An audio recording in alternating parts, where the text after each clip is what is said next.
So now we are going to go on to modern poetry, which is going to be a little bit more fun. You might be able to relate to it a little bit more. These are just some modern poets from like 2010 to 2020. They're very modern. So I want you to think of those poetic devices again whenever we're reading through these. So this first one is called Favorite Sweater.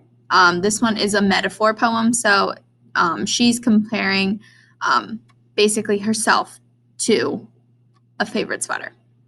So sometimes you are a favorite sweater or are someone's favorite sweater. They were you all the time. They wear you around the house, out to dinner, to the movies, or even while they sleep. They wear you in front of their friends and their families and in front of strangers because you are their favorite sweater and they want everyone to know. I lost my place, I'm sorry. Okay.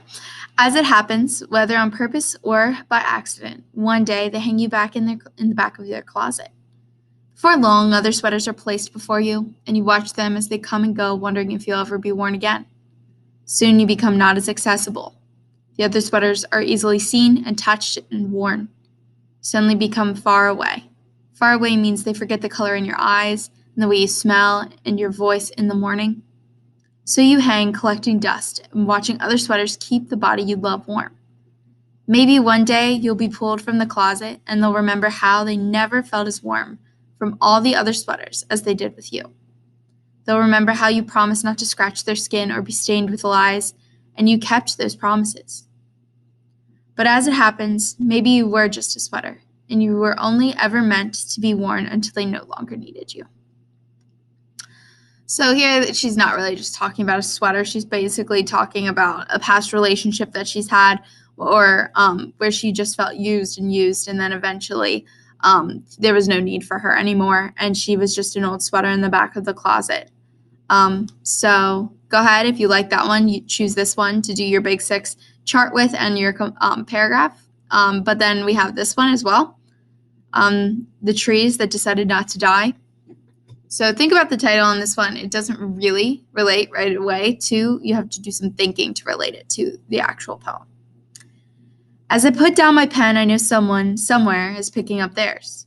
I know that someone somewhere is playing a guitar for the first time. I know that someone somewhere is dipping a paintbrush and marking a field of white. I know that someone somewhere is singing a song that's never been sung. Perhaps someone somewhere will create something so beautiful and moving, it will change the world. Perhaps that somewhere is here. Perhaps that someone is you. So this one basically is just kind of about inspiration and doing what you love and taking that leap of faith that maybe what you are doing is important. That's all I'll say about that one. And then this one is kind of a situational poem again. So what the last evening will be like. You're sitting at a small bay window in an empty cafe by the sea. It's nightfall, and the owner is locking up, though you're still hunched over the radiator, which is slowly losing warmth. Now you're walking down to the shore to watch the last blues fading on the waves. You lived in small houses, tight spaces, the walls around you kept closing in, but the sea and the sky were also yours. No one else is around to drink with you from the watery fog, shadowy depths.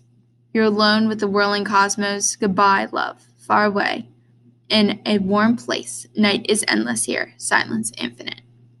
So this was actually written to kind of relate to the quarantine that we went through, but I'll let you kind of take it on its own. But the writer wants to put you in this situation so you can imagine the same things that they were feeling whenever they were in that situation.